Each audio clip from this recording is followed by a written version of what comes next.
Ici, les précipitations ont cessé. L'heure est à la constatation des dégâts. À l'arrivée des premiers bulldozers.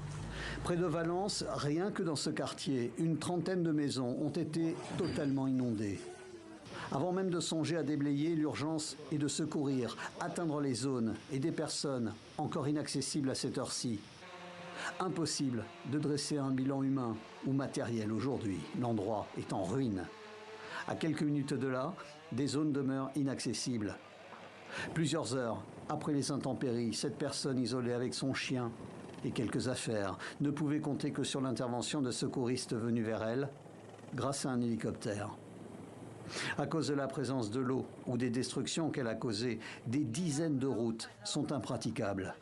Ces voitures et ces camions sont restés bloqués avec leurs passagers pendant de longues heures.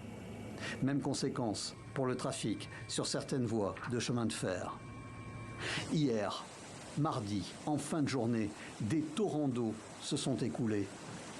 Un pont dans la commune de Picagné n'a pas résisté. L'Agence météo nationale avait déclaré une alerte rouge dans la région de Valence et certaines parties de l'Andalousie. Mais la violence et la conséquence de ces précipitations ont surpris tout le monde. Certaines zones ont reçu en 12 heures 500 litres d'eau par mètre carré. Illustration de la violence de ces intempéries. Ces secouristes mettront de longues minutes pour se porter à la hauteur de ce chauffeur de camion.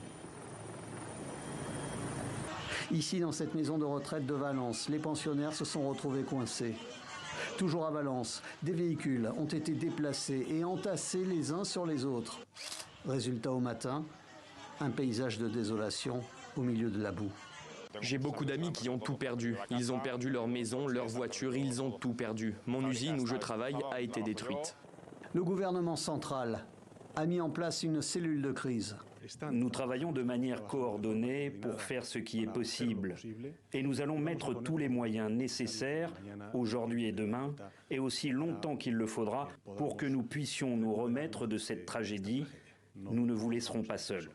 Ce mercredi, à l'ouverture de la séance au Parlement espagnol, 1 minute de silence a été respectée pour les victimes. 3 jours de deuil ont été décrétés.